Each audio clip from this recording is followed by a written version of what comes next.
Baştalış 4. Adam ayalı obogo jakındadı. Obonun boyuna bütüp, kabıldı törödü da.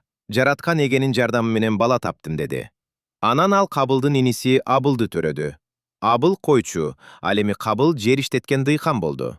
Uakıt ötüp kabıl jaratkan egege жердин жемишинен, abıl bolso töl başlarının mayluu жерlerin tartuğuldu.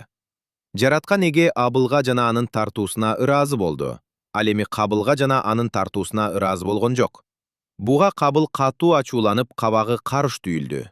Ошондо жараткан эге кабылга: «Эмне ачууландың? Эмнеге кабагыңды карыш түйөсүң? Эгер жакшы иш жасасаң, башыңды көтөрүп жүрбөйт белең. Эгер жакшы иш жасабасаң, байкагын, күнөө босогондо турат. Ал сени өзүнө тартат, бирок аны тизгинде» деди. Кабыл иниси Абыл менен сүйлөшүп, аны талаак алып барды. Анан Абылга кол салып, аны өлтүрүп койду. Жараткан эге Кабылдан: «Иниң Абыл кайда?» деп сурады. Ал: «Билбейм, мен эмне, иниме кароолчу белем» деп жооп берди. Ошондо жараткан эге: «Бул эмне кылганың? Иниңдин төгүлгөн каны мага жерден зар какшап боздоп жатат. Сен өзүң колдуу болгон иниңдин канын жуткан жердин каргышына калдың. Бул жерди канча иштетсең да, ал сага берекесин бербейт.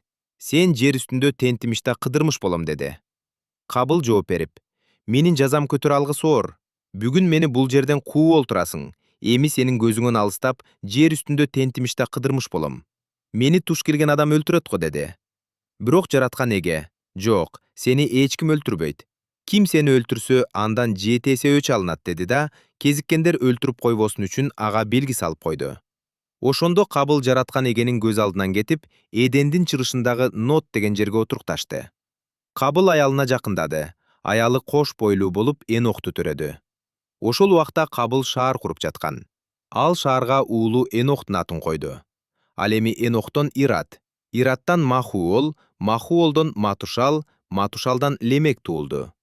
Лемек 2 аял алды. Биринин ысмы Ада, бириники Зила эле. Ададан Жабал туулду. Ал чатырларда жашап, мал баккандардын түпкү атасы болду. Анын инисинин аты Жубал эле.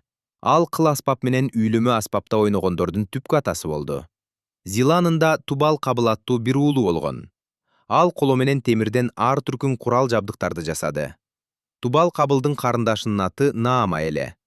Лемек аялдарына мындай деди: «Ада менен Зила, мага кулак салгыла. Аялдары Лемектин, сөзүмдү менин уккула. Жарадар кылган кишимди, мени урган жаш уланды аябастан өлтүрдүм. Кабыл үчүн өч алынса 7 эсе, Лемек үчүн 7 эсеге, 70 да кошулат». Адам обого дагы жакындады. Аялы уултуруп, анын атын Шет деп койду. Себеби ал: «Кабыл Абылды өлтүргөн соң, Кудай мага анын ордуна башка бир уул берди» деди. Шет да уулдуу болуп, ысмын Энош деп койду. Ошондон баштап адамдар жараткан эгенин атын чакырып сыйына башташты. Башталыш 5. Адамдын санжырасы мындай. Кудай адамды жаратканда аны өзүнө окшош кылып жаратты. Аларды эркек менен аял кылып жаратып, ошол күнү батасын берип, аларды Адам деп атады. Адам жашка келгенде өзүнө окшош, өз бейнесиндей уулдуу болуп, ага Шет деп ат койду. Шет туулгандан кийин Адам жыл өмүр сүрүп, башка да уул кыздарды көрдү. Адам бардыгы болуп жыл жашап дүйнө салды. Шет жашка келгенде уулу Энош туулду. Андан кийин Шет жыл өмүр сүрүп, башка да уул кыздарды көрдү. Шет бардыгы болуп жыл өмүр сүрүп дүйнөдөн кайтты. Энош 90 жашка келгенде Кейнан туулду. Кейнан туулгандан кийин Энош жыл өмүр сүрүп, башка да уул кыздарды көрдү. Энош бардыгы болуп жыл өмүр сүрүп дүйнөдөн кайтты. Кейнан 70 жашка келгенде Махалалел туулду. Андан кийин Кейнан жыл өмүр сүрүп, башка да уул кыздарды көрдү. Кейнан бардыгы болуп жыл өмүр сүрүп көз жумду. Махалалел 65 жашка келгенде Жерет туулду. Жерет туулгандан кийин Махалалел жыл өмүр сүрүп, башка уул кыздарды көрдү. Махалалел бардыгы болуп жыл өмүр сүрүп көз жумду. Жерет жашка келгенде Энох туулду. Андан кийин Жерет жыл жашап, башка да уул кыздарды көрдү. Жерет бардыгы болуп жыл өмүр сүрүп дүйнөдөн кайтты. Энох 65-ке келгенде Метушелах туулду. Метушелах туулган соң, Энох жыл бою Кудай менен жакын алакада жашап, башка да уул кыздарды көрдү. Ал бардыгы болуп жыл өмүр сүрдү. Энох Кудай менен жакын алакада жашап, анан жер бетинен кайып болду. Себеби Кудай аны өзүнө алып кеткен эле. Метушелах жашка келгенде Лемек туулду. Лемек туулган соң Метушелах жыл өмүр сүрүп, башка да уул кыздарды көрдү. Метушелах бардыгы болуп жыл өмүр сүрүп дүйнөдөн өттү. Лемек жашка келгенде уулдуу болду. Жараткан эгенин каргышына калган жердин азабы үчүн тарткан мээнетибизди бул бала жеңилдетет деп, ага Нух деген ат койду. Нух туулгандан кийин Лемек жыл өмүр сүрүп, башка да уул кыздарды көрдү. Ал бардыгы болуп жыл өмүр сүрүп дүйнө салды. Нух жашка чыкканда уулдары Шем, Хам жана Жепет туулду. Башталыш 6-бөлүм. Жер бетинде адамдар көбөйүп, алардан кыздар да туулганда, асман уулдары адамдардын кыздары сулуу экенин көрүп, жактыргандарын аял кылып ала башташты. Ошондо жараткан Эге: «Менин демим адам ичинде түбөлүк болбойт, анткени алар өлө турган пенделер. Эми адамдын өмүрү жыл болсун» деди. Ал кезде, андан кийин да жер жүзүндө алп кишилер болгон. Алар асман уулдары адамдардын кыздарына жакындашканда туулган. Булар байыркы заманда элге таанымал баатырлар эле. Жараткан Эге адамдардын жер бетинде кылган жамандыгы көп экенин көрдү.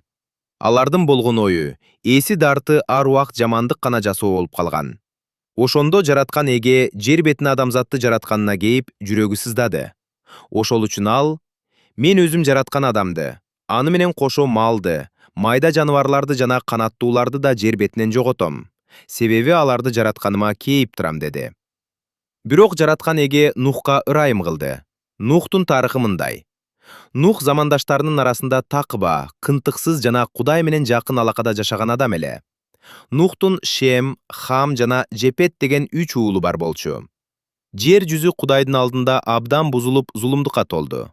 Кудай жер жүзүн карап, баары туура жолдон чыгып бузулуп кеткенин көрдү. Ошондо ал Нухка мындай деди: «Мен баарын түгөл жок кылам. Алардын кесири тийип, жер үстү зулумдукка толду. Ошондуктан аларды жер менен кошо жок кылам. Сен кипарис жыгачынан чоң кеме кур. Аны бөлмөлөргө бөлүп, ичи сыртын кара чайыр менен майла. Аны мындай жаса: узуну, туурасы 50, бийиги 30 чыканак болсун. Кеменин бастырмасын бир чыканак жогору кылып тургуз. Эшигин капталынан чыгар. Кеменин төмөнкү, ортоңку, жогорку кабаты болсун. Билип ал, мен асман астындагы жан бүткөндүн баарын жок кылуу үчүн жер бетине топон суу каптатамын. Жер үстүндөгүнүн баары кырылат. Бирок сени менен келишим түзөм. Сен уулдарың, аялың жана келиндериң менен кемеге киресиң.